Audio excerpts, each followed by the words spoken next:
Hai guys, selamat datang kembali di channel Indonesia Belajar. Video ini adalah video ke-6 dari video berseri atau playlist bertema belajar machine learning dengan Python. Dalam video kali ini, kita akan mempelajari K-nearest neighbors atau biasa dikenal dengan KNN untuk diterapkan pada classification task. Yuk, kita mulai sesi pembelajaran kita.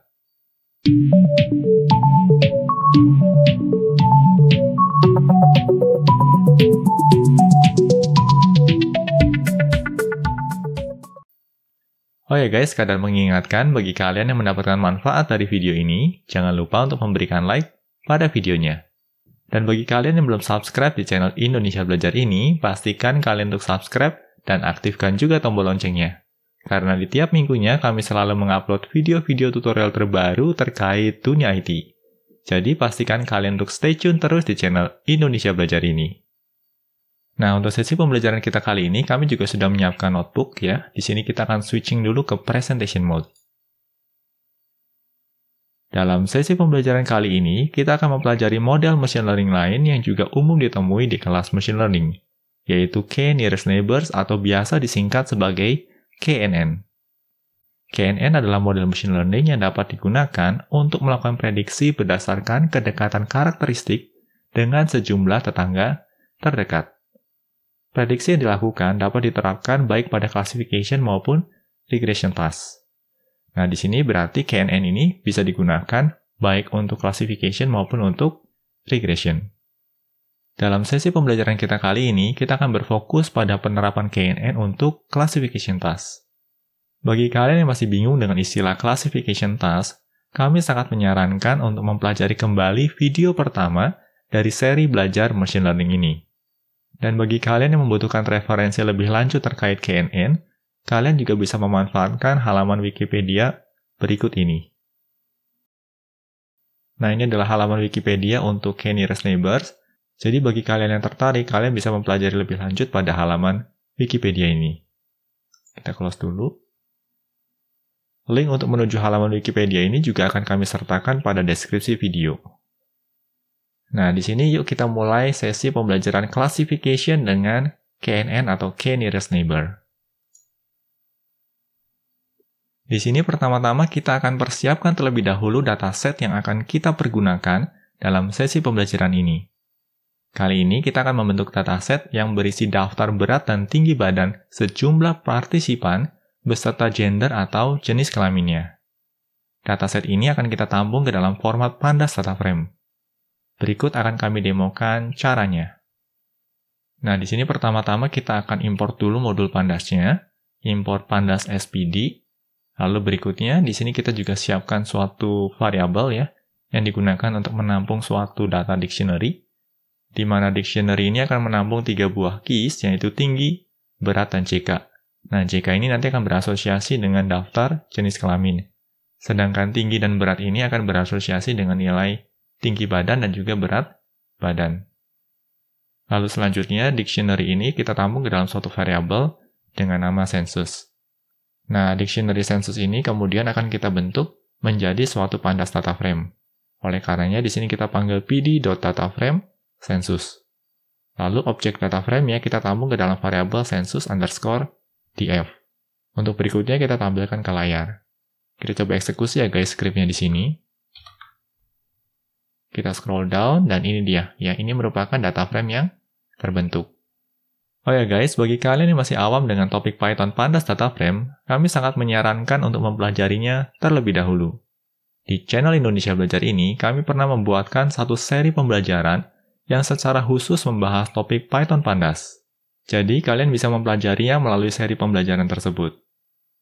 Nah, kembali ke dataset ini, kalau kita lihat, dataset kita kali ini terdiri dari 3 buah kolom, yaitu tinggi, berat, dan JK.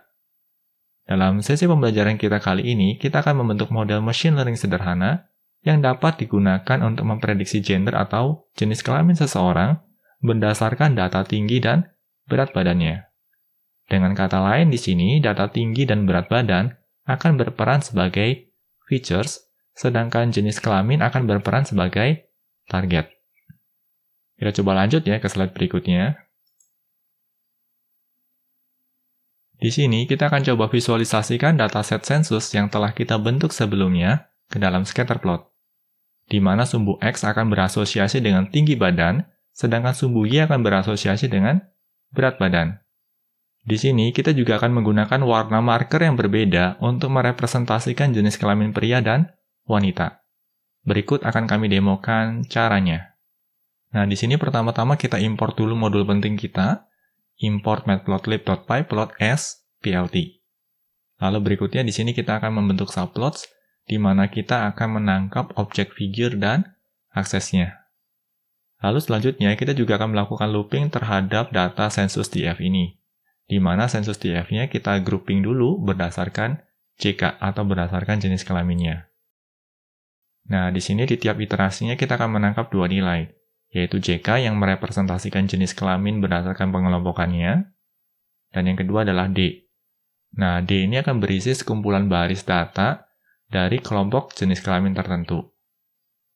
Lalu berikutnya, karena kita ingin membentuk scatter plot, maka kita panggil ax.scatter, di mana sumbu X-nya akan diasosiasikan dengan data baris dengan kolom tinggi, sedangkan sumbu Y-nya akan diasosiasikan dengan data baris dengan kolom berat. Lalu di sini kita juga sertakan label, di mana labelnya ini akan kita sesuaikan dengan kelompok jenis kelaminnya. Nah, di sini kita coba eksekusi dulu ya guys skripnya. Tampilan visualisasinya agak sedikit kacau, kita bisa back dulu, lalu kita forward lagi. Nah, seperti ini. Lalu berikutnya, di sini kita juga akan sertakan beberapa keterangan tambahan ya. Di antaranya adalah legend ya, kalau kita lihat di sini PLT legend, dan ini merupakan legendnya. Nah, legend ini akan berasosiasi dengan label yang ada di sini nih.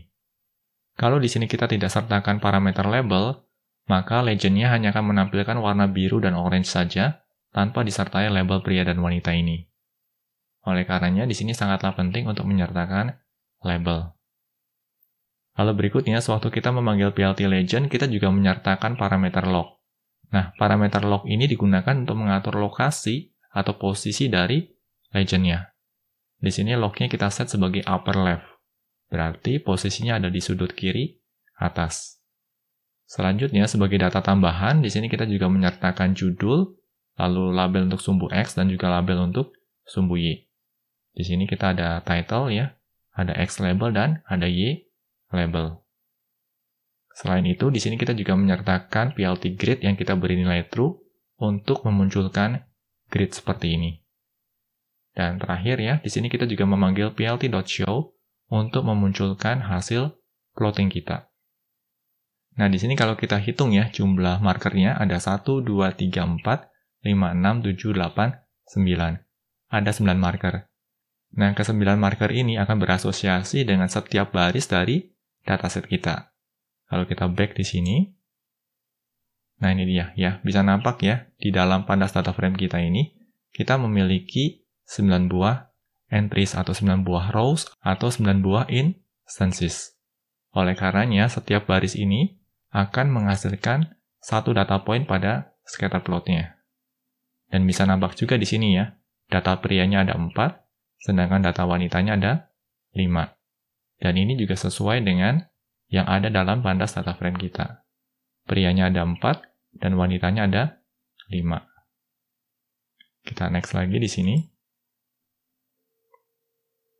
Nah, pada kasus kita kali ini, tujuan utamanya adalah kalau kita menemukan suatu data point baru, maka data point tersebut akan coba diprediksi apakah dia masuk ke dalam kategori pria atau wanita. Nah, lalu terkait dengan visualisasi yang dihasilkan di sini, bagi kalian yang masih awam dengan topik visualisasi data dengan Python Matplotlib, kami juga sangat menyarankan untuk mempelajarinya terlebih dahulu. Di channel Indonesia Belajar ini, kami pernah membuatkan satu seri pembelajaran yang secara khusus membahas topik visualisasi data dengan Python Matplotlib. Jadi, kalau kalian tertarik, kalian bisa mempelajarinya lebih lanjut melalui seri pembelajaran tersebut.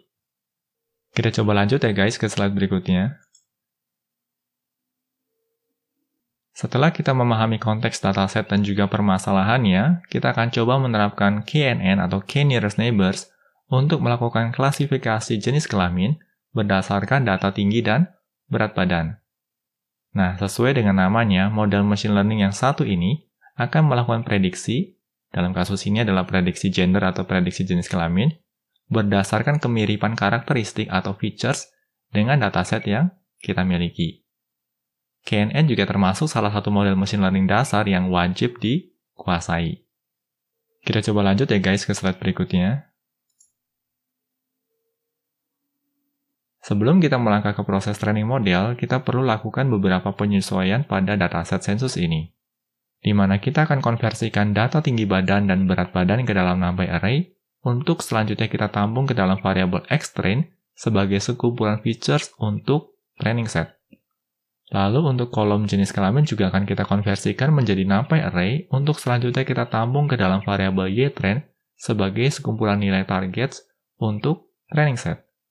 Berikut akan kami demokan prosesnya. Nah, di sini pertama-tama kita akan import NumPy dulu, import NumPy snp.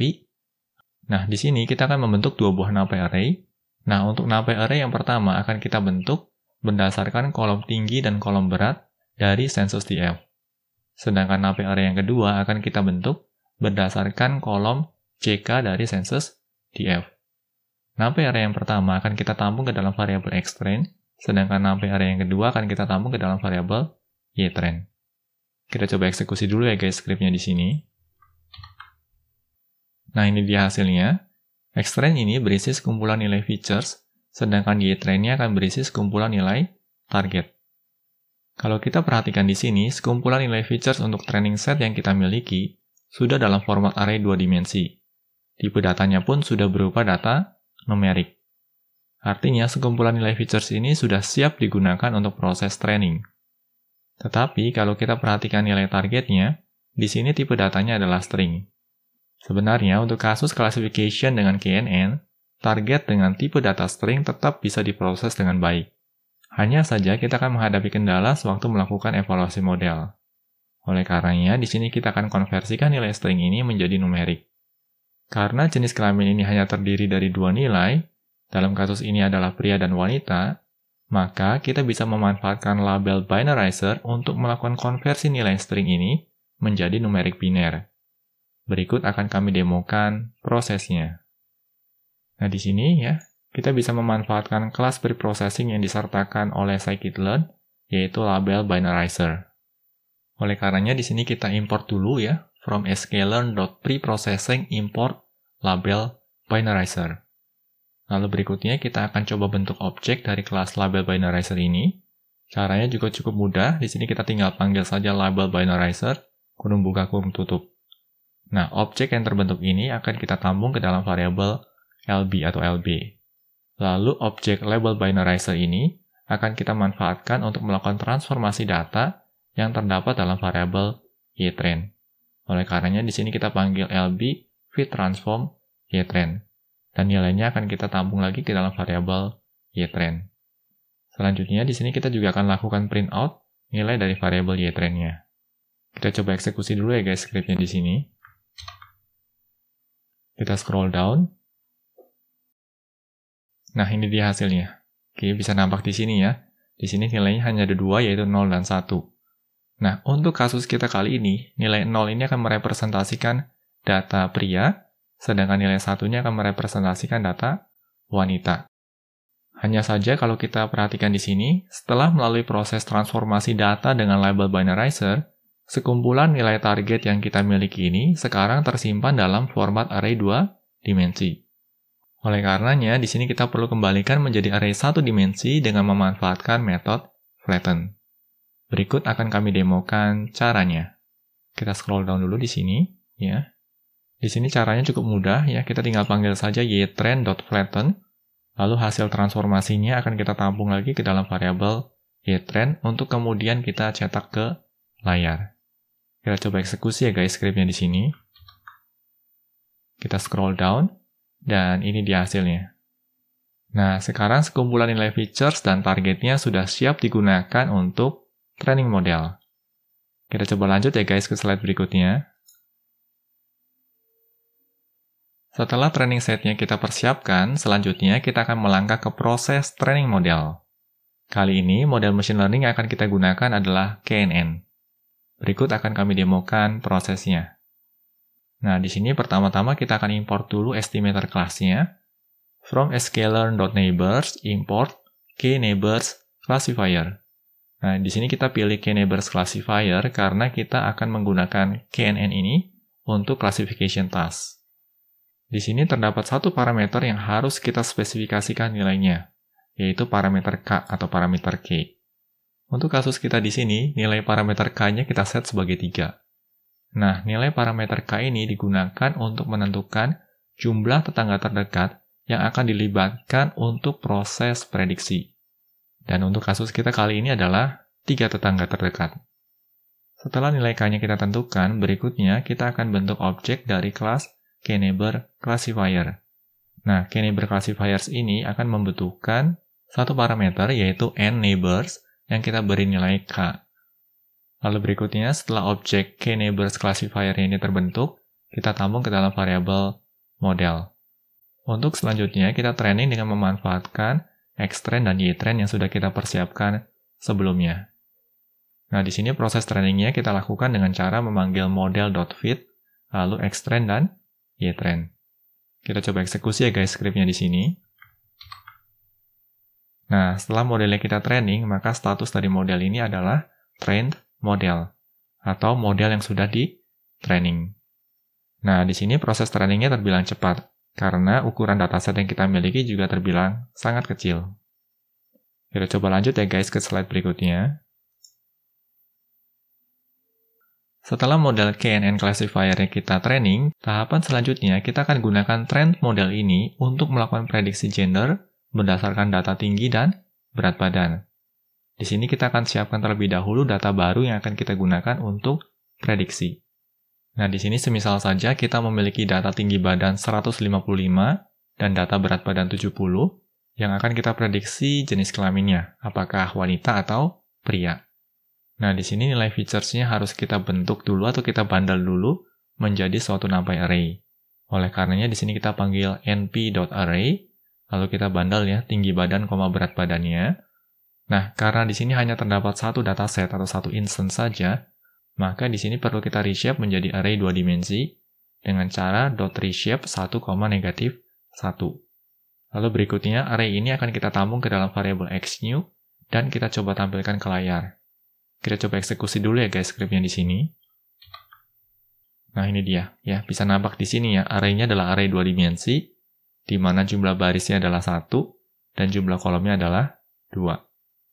Nah, di sini kami juga perlu mengingatkan kalian kembali bahwa untuk scikit-learn, sekumpulan nilai features yang bisa digunakan itu harus berada dalam format numpy array dengan ukuran 2 dimensi. Di mana dimensi yang mengatur baris itu akan berkorelasi dengan jumlah data, sedangkan dimensi yang mengatur kolom itu akan berkorelasi dengan jumlah features-nya. Nah, setelah data tinggi dan berat badannya siap, selanjutnya kita akan melakukan prediksi gender dengan memanfaatkan model KNN classifier yang sudah kita training sebelumnya. Di sini caranya juga cukup mudah ya. Kita panggil saja model.predict, lalu kita sertakan xnew-nya. Nah, hasil prediksinya akan kita tampung ke dalam variabel ynew. Untuk selanjutnya kita coba tampilkan ke layar.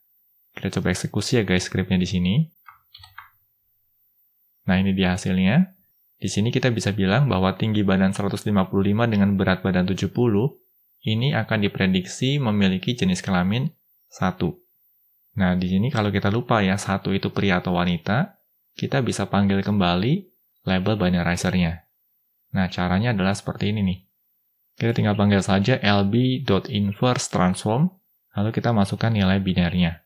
Dalam hal ini, nilai binarnya tertampung dalam variabel ynew. Kita coba eksekusi ya guys skripnya di sini. Nah, ini dia hasil konversi baliknya.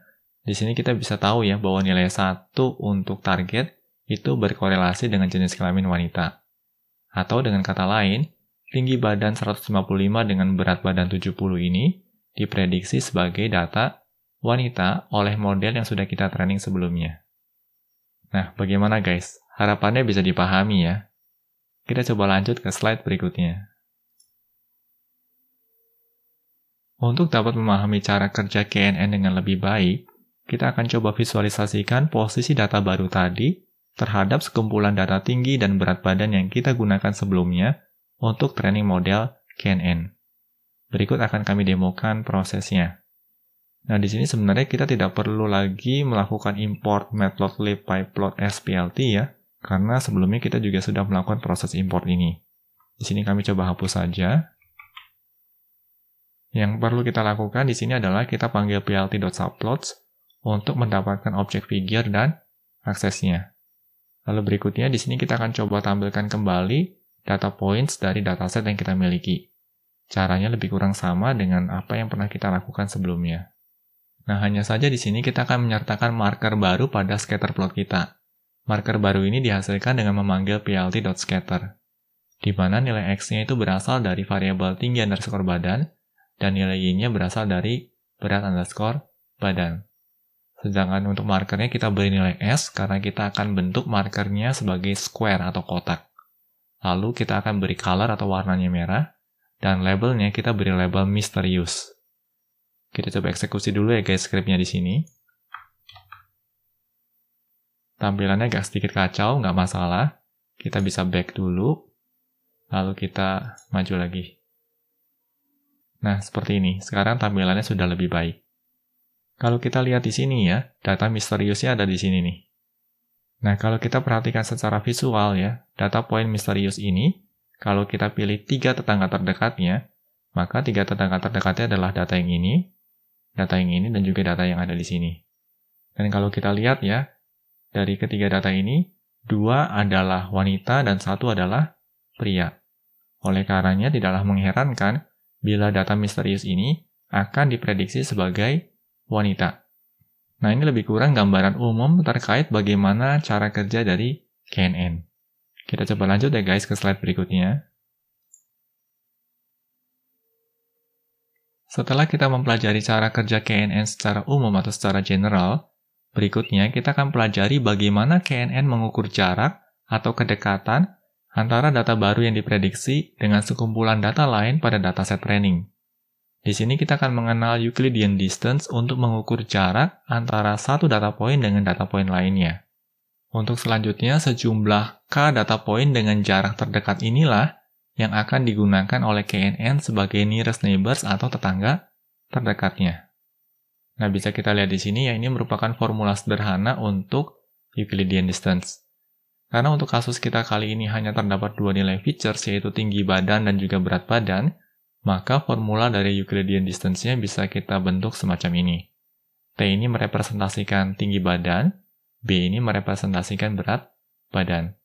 T1 berarti data tinggi badan dari data point yang pertama, T2 ini merepresentasikan data tinggi badan dari data point yang kedua. Demikian juga B1 dan B2. B1 ini merupakan data berat badan dari data point yang pertama, dan B2 ini merupakan berat badan dari data point yang kedua. Nah, formula ini dapat digunakan untuk mengukur jarak atau distance atau kedekatan antara data point pertama dengan data point kedua. Bagi kalian yang butuh untuk mempelajari lebih lanjut mengenai Euclidean distance ini, kalian bisa menggunakan halaman Wikipedia berikut ini. Nah, ini merupakan halaman Wikipedia untuk Euclidean distance. Nanti link untuk menuju halaman Wikipedia ini juga akan kami sertakan pada deskripsi video. Berikutnya kami akan coba demokan proses kalkulasi yang diterapkan oleh KNN dalam menentukan tetangga terdekat untuk suatu data point yang akan diprediksi. Nah, di sini data point misteriusnya akan kita bentuk dulu ke dalam format NumPy array. np.array, lalu tinggi badan berat badan ya, dan NumPy array yang terbentuk ini akan kita tampung ke dalam variabel misterius. Kita coba eksekusi dulu skripnya di sini. Nah, ini dia. Lalu berikutnya kita juga akan tampilkan sekumpulan nilai features dari training set kita. Kita eksekusi skripnya di sini. Nah, ini dia. Nah, di sini kita akan coba hitung nih jarak berdasarkan Euclidean distance antara data point misterius ini dengan setiap data point lain pada dataset Xtrain ini. Caranya cukup mudah. Di sini kita bisa memanfaatkan function Euclidean yang sudah disertakan pada SciPy. Oleh karenanya di sini kita panggil from scipy.spatial.distance import Euclidean. Lalu berikutnya kita tinggal pakai saja Euclidean distance-nya. Di sini function Euclidean ini digunakan untuk mengukur jarak ya atau kedekatan atau distance antara data point misterius dengan suatu data point lain di dalam variabel xtrend. Nah, kembali ya, di sini kami juga memanfaatkan yang namanya list comprehension. Sekumpulan nilai jarak ini lalu kita tampung ke dalam variabel data_jarak untuk kemudian kita cetak ke layar. Kita coba eksekusi ya guys skripnya di sini. Kita scroll down, dan ini dia hasilnya. Nah, di sini bisa kita lihat ya, jarak antara data point misterius dengan data point pertama pada xtrend adalah 6,7 sekian.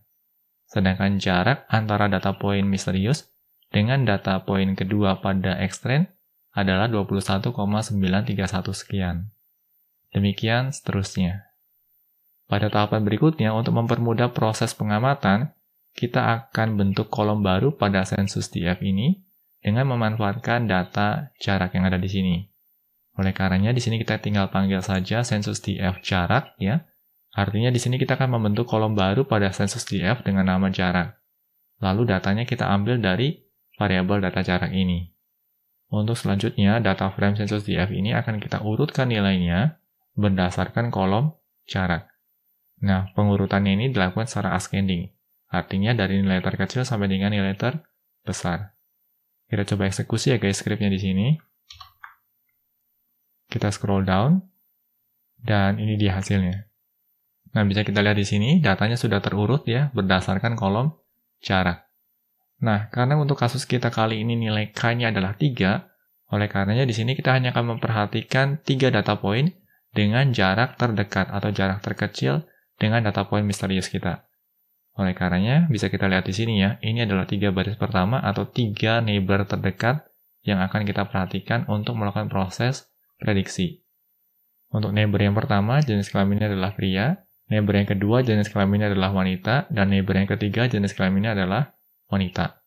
Nah, berdasarkan data neighbors ini, maka model KNN akan memprediksi data point misterius ini sebagai data wanita.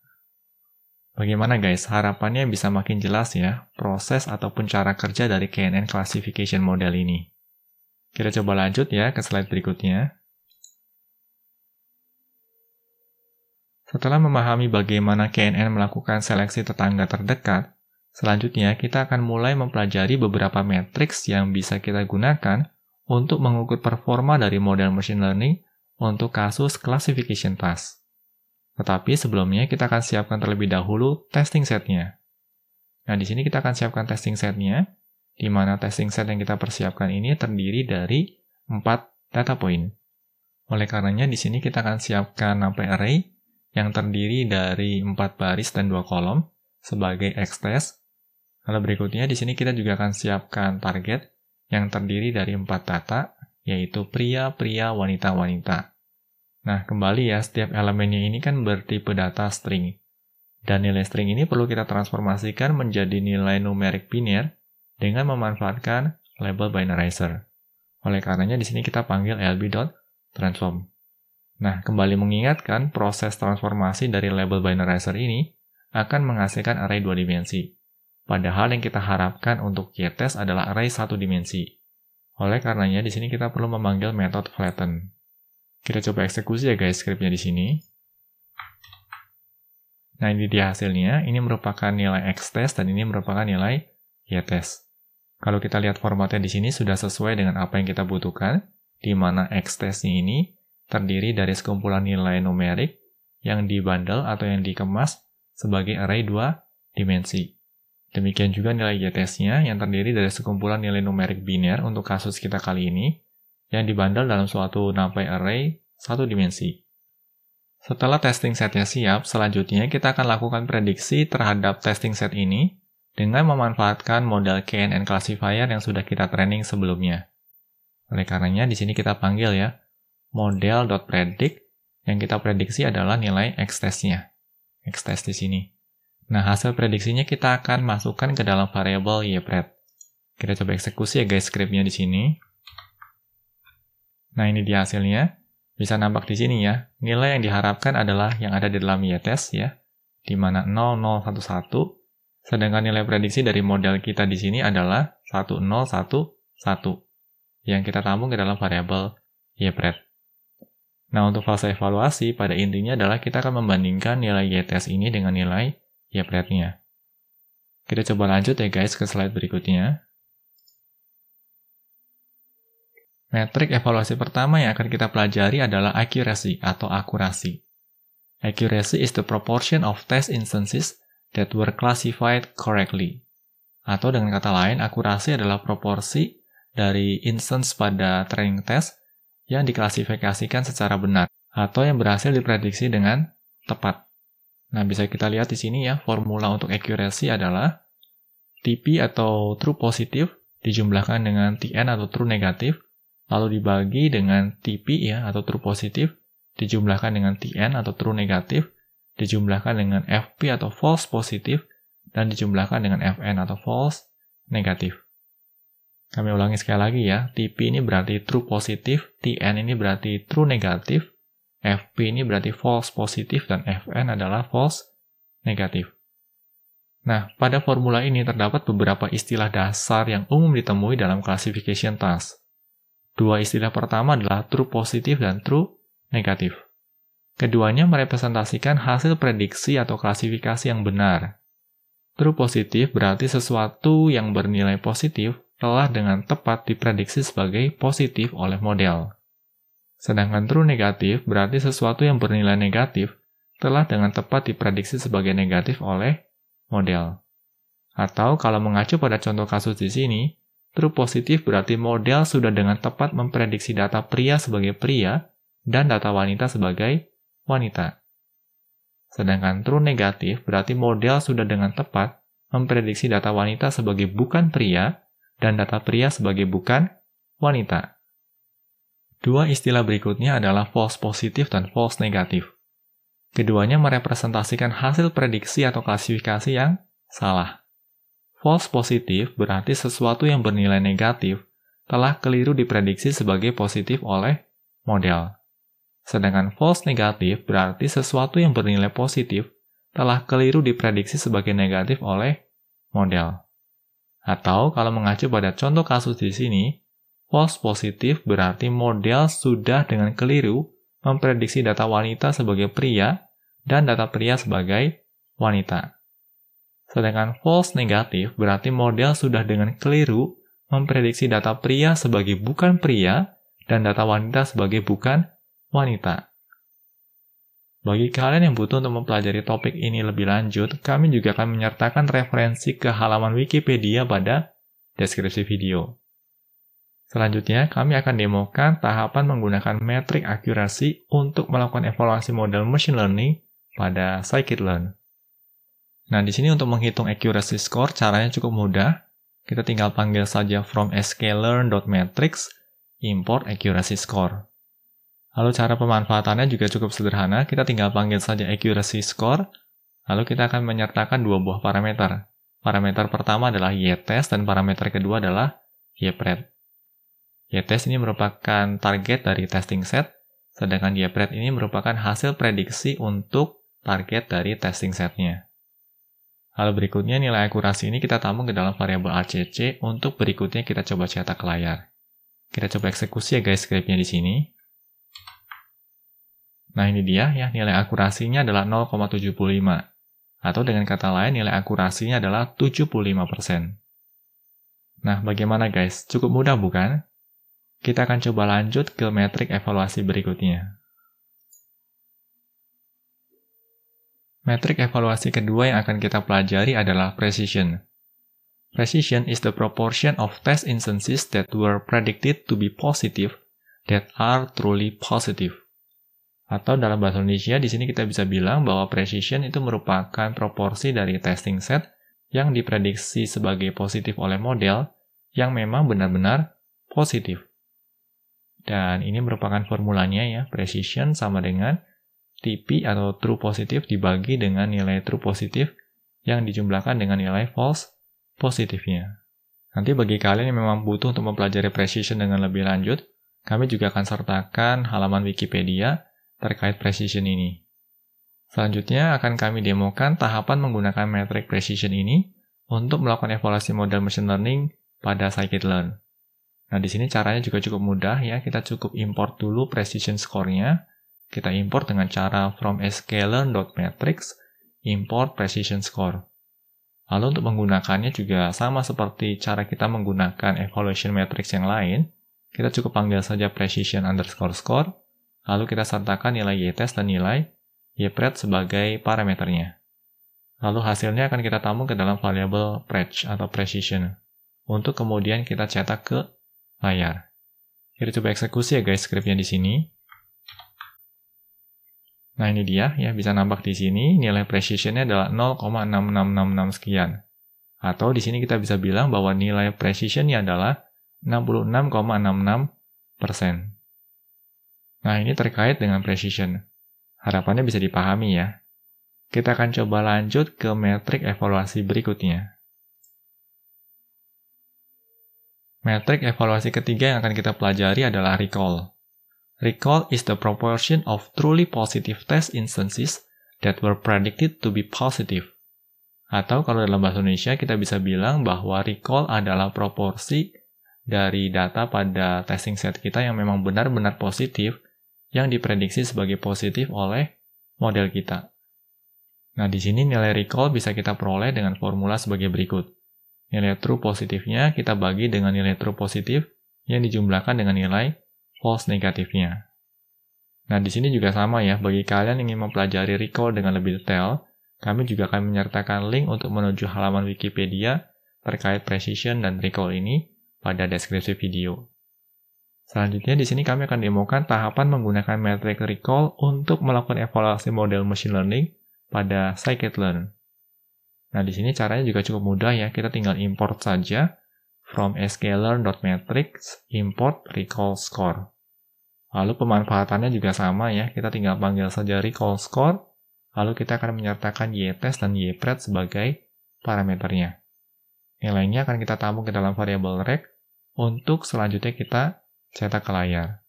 Kita coba eksekusi ya guys scriptnya di sini. Dan ini dia hasilnya. Nilai recall-nya adalah 1, ya ini merupakan nilai tertinggi, atau dengan kata lain nilai recall-nya adalah 100%. Kita coba lanjut ya guys ke metrik evaluasi berikutnya. Metrik evaluasi keempat yang akan kita pelajari adalah F1 score. The F1 score is the harmonic mean of precision and recall. Atau dalam bahasa Indonesia kita bisa bilang bahwa F1 score ini merupakan harmonic mean atau nilai rata-rata harmonik dari precision dan recall. Nah, ini merupakan formula untuk melakukan kalkulasi F1 score ya. 2 dikalikan nilai pembagian dari precision dikali recall dibagi dengan precision dijumlahkan dengan nilai recall-nya. Nah, di sini juga sama bagi kalian yang ingin mempelajari lebih lanjut mengenai F1 score, kalian juga bisa menuju ke halaman Wikipedia terkait precision dan recall. Selanjutnya di sini kami akan demokan tahapan untuk menggunakan metrik F1 score untuk melakukan evaluasi model machine learning pada scikit-learn. Di sini caranya juga cukup mudah ya, kita tinggal panggil saja from scalar.matrix import F1 score. Lalu untuk menggunakannya juga sama ya, kita tinggal panggil saja F1 score, lalu kita akan menyertakan y-test dan y-pred sebagai parameternya. Dan nilainya kita akan tampung ke dalam variabel F1 untuk selanjutnya kita cetak ke layar. Kita coba eksekusi ya guys scriptnya di sini. Nah ini dia hasilnya ya, F1 score-nya adalah 0,8. Kita coba lanjut ya guys ke slide berikutnya. Keempat metrik evaluasi yang kami sampaikan sebelumnya juga bisa ditampilkan secara keseluruhan sebagai classification report. Nah, sesuai dengan namanya, keempat matriks tersebut memang digunakan untuk mengukur performa model pada classification task. Berikut akan kami demokan cara untuk menampilkan classification report ini dengan memanfaatkan scikit-learn. Nah, untuk menampilkan classification report caranya sederhana. Kita tinggal panggil saja from scalar.matrix import classification report. Lalu pemanfaatannya juga sama ya dengan matrix yang lain. Kita tinggal panggil saja classification_report. Lalu kita akan menyertakan y-test dan y-pred-nya sebagai parameter. Nah, nilai classification report ini berikutnya akan kita tampung ke dalam variabel CLS report untuk selanjutnya kita tampilkan ke layar. Kita coba eksekusi ya guys scriptnya di sini. Nah, ini dia. Ya, ini merupakan hasil dari classification reportnya. Bisa kita lihat ya guys, di sini merupakan nilai precision-nya, ini nilai recall-nya, ini nilai F1 score-nya. Ini merupakan nilai precision untuk kelas 0 ya, ini, atau nilai precision untuk nilai target 0, dan ini merupakan nilai precision untuk kelas 1, atau untuk target 1, seperti ini. Nah, keempat metrik evaluasi yang kita pelajari ini ditujukan untuk binary classifier, di mana berapapun banyaknya jumlah kelas atau kelompok nilai yang terdapat pada targets, tetap akan diasumsikan sebagai dua kelompok nilai saja, yaitu positif atau negatif. Di sini nilai biner 1 akan dipandang sebagai nilai positif secara default, sedangkan nilai biner 0 akan dipandang sebagai nilai negatif. Nah, ini juga alasan mengapa di awal sesi pembelajaran ini kami melakukan konversi nilai target dari string menjadi numerik biner. Dan kalau kita perhatikan di sini, perhitungan precision, recall, dan F1 score yang kita lakukan sebelumnya bisa terbilang timpang, karena hanya berdasarkan kelompok nilai 1 saja. Atau untuk kasus kita di sini, nilai 1 ini berasosiasi dengan jenis kelamin wanita. Ya, kalau kita perhatikan di sini ya, nilai precision, recall, dan F1 yang kita peroleh sebelumnya tadi, itu hanya dari nilai 1 ini. Ya, timpang ya. Kita tidak memperhatikan kelas yang 0. Kita hanya memperhatikan kelas yang 1 saja. Atau hanya memperhatikan jenis kelamin wanita saja. Makanya nilai precision-nya tadi adalah 0,67, recall-nya 1, dan F1 score-nya adalah 0,8. Kita bisa back ya di sini untuk melihat kembali. Ini dia ya, F1 score-nya 0,8. Lalu recall-nya 1,0. Precision-nya adalah 0,6666 sekian. Kita maju ya, ke depan lagi.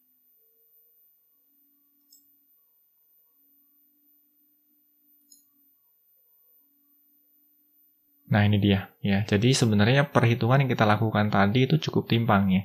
Kita hanya memperhatikan yang kelas atau yang kelompok nilai 1 saja. Nah, classification report yang ditampilkan di sini mencakup nilai precision, recall, dan F1 score untuk keseluruhan kelas, baik yang 0 maupun yang 1.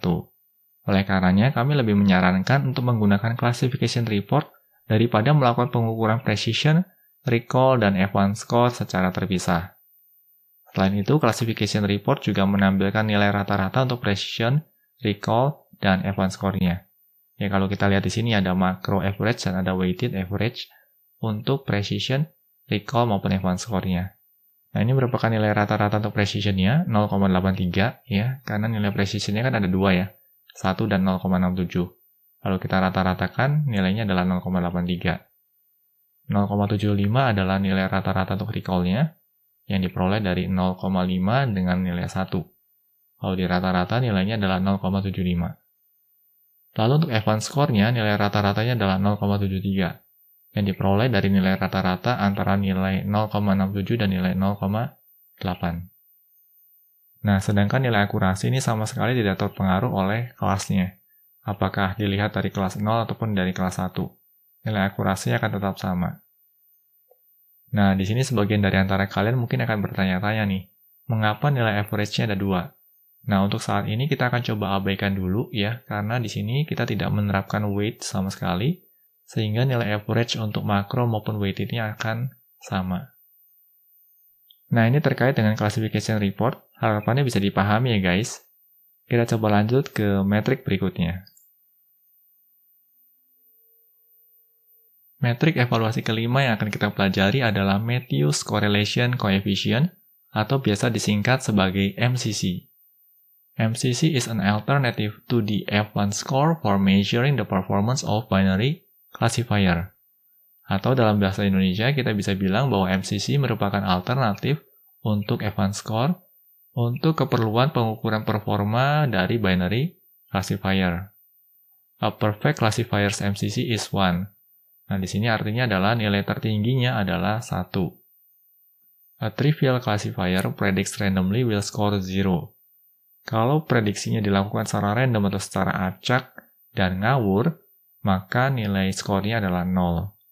And a perfectly wrong classifier will score -1. Atau kalau model classifiernya benar-benar ngaco, maka dia akan menghasilkan nilai negatif 1. Nah, oleh karenanya rentang nilai dari MCC ini mulai dari negatif 1 untuk kondisi terburuk sampai dengan 1 untuk kondisi terbaiknya. Nah, bagi kalian yang penasaran dengan proses kalkulasi MCC, berikut adalah formula untuk melakukan proses kalkulasi MCC. Dan bagi kalian yang ingin mempelajari MCC lebih lanjut, kalian dapat memanfaatkan halaman Wikipedia berikut ini. Nah, ini merupakan halaman Wikipedia yang memberikan penjelasan lebih lanjut mengenai Matthews Correlation Coefficient. Nanti link untuk menuju halaman Wikipedia ini juga akan kami sertakan pada deskripsi video. Selanjutnya akan kami demokan tahapan menggunakan MCC untuk melakukan evaluasi model machine learning pada scikit-learn. Nah, di sini caranya cukup sederhana, kita cukup panggil saja from scalar.matrix import Matthews core coef. Lalu untuk menggunakan Matthews correlation coefficient ini, kita tinggal panggil saja Matthews core coef, lalu kita tinggal sertakan y-test dan y-pred sebagai parameternya. Nilai MCC ini kemudian kita tampung ke dalam variabel MCC untuk kemudian kita tampilkan ke layar hasilnya. Kita coba eksekusi ya guys skripnya di sini.